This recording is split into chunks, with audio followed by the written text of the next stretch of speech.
कंचन के बेटे ऋषि की शादी कहीं नहीं हो रही थी। एक तो ऋषि मोटा, ऊपर से कमाई भी कोई खास नहीं। लेकिन कंचन को तो शौक था मॉडर्न बहू लाने का, और उसे एक दिन ऐसी लड़की मिल भी जाती है।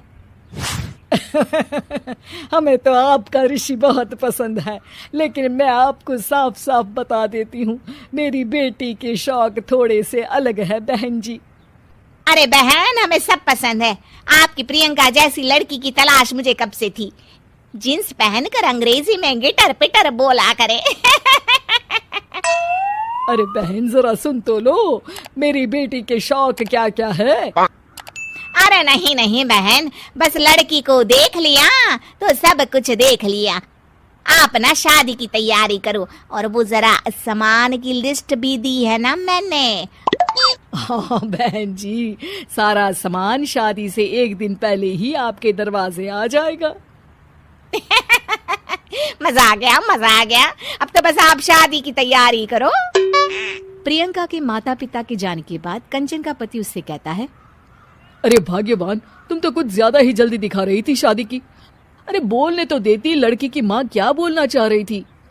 अरे आप चुप रहिए जी, कुछ पता भी है आपको, बस मुफ्त में बोले जा रहे हैं। मेरी दोस्त शशि की बहू देखी, लंबी पतली और पढ़ी लिखी, हजारों में कमाई और संस्कारी भी।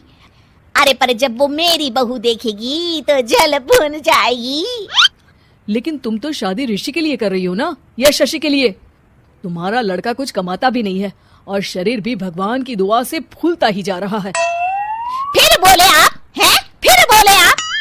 मैंने कहा ना, प्रियंका जैसी जींस पहनकर अंग्रेजी झाड़ने वाली बहू किस्मत वालों को ही मिलती है। चुप रहिए आप।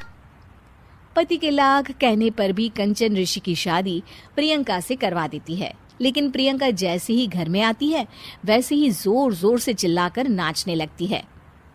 आज मेरे यार की शादी है, आज मेरे यार की शादी है। अरे नाचो मां नाचो। आज मेरे यार की शादी है। कंचन, उसका पति और ऋषि ये देखकर हैरान रह जाते हैं।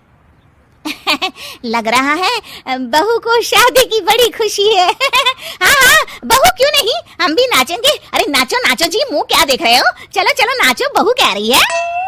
कंचन ये कहकर प्रियंका के साथ नाचने लगती है। ऋषि और उसके पिता वहां से चले जाते हैं। अगले दिन कंचन अपनी सहेलियों को प्रियंका से मिलवाने के लिए घर बुलाती है, जहां शशि भी आती है। अरे शशि, कैसी हो? मैं ना तुम्हें प्रियंका से मिलवाती हूँ। अरे सच में बहुत ही एडवांस सोच की लड़की है। कितने मॉडर्न ख्यालात है उसके, पता है तुम्हें? अरे हाँ कंचन, जरूर। बच्चों की शादी अच्छी ही होनी चाहिए, और वैसे भी तुझे तो शुरू से ही ऊंचे ख्याल की बहू चाहिए थी।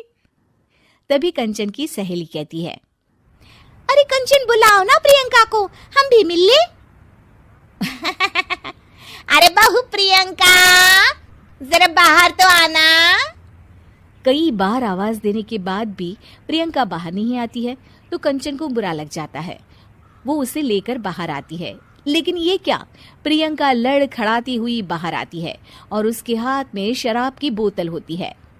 हालांकि शराब पीना स्वास्थ्य के लिए हानिकारक होता है और ये हमारी किडनी के लिए बहुत ही खतरनाक है, लेकिन कंचन की बहू प्रियंका पूरे नशे में होती है। अरे इतने सारे लोग। ये कहकर वो शशि के पास जाती है। आंटी जी, पत्ते खेलेंगी, पत्ते। अरे दूर हो, दूर हो, तुम्हारे मुंह से तो शराब की बदबू आ रही है। अरे कंचन, माना तुम्हें मॉडर्न बहू चाहिए, लेकिन आधुनिकता का मतलब ये तो नहीं ना।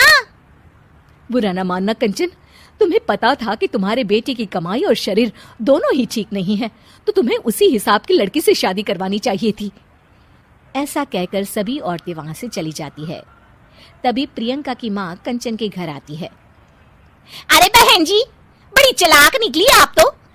बिना बताए अपनी पियक्कड़ बेटी मेरे लायक बेटे के गले में बांध दी। आय हाय, बड़ी आई बिना बताए। उस दिन जब मैं ये बात बता रही थी तो तुम तो सुनने को भी तैयार नहीं थी। अब भुगतो तुम। ये कहकर वो वहां से वापस चली जाती है। सबके जाने के बाद कंचन अपना सर पकड़ लेती है। हाय रे, आधुनिकता की अंधी दौड़ में मैं अपनी संस्कृति ही भूल बैठी थी। अब तो राम ही बचाए मुझे।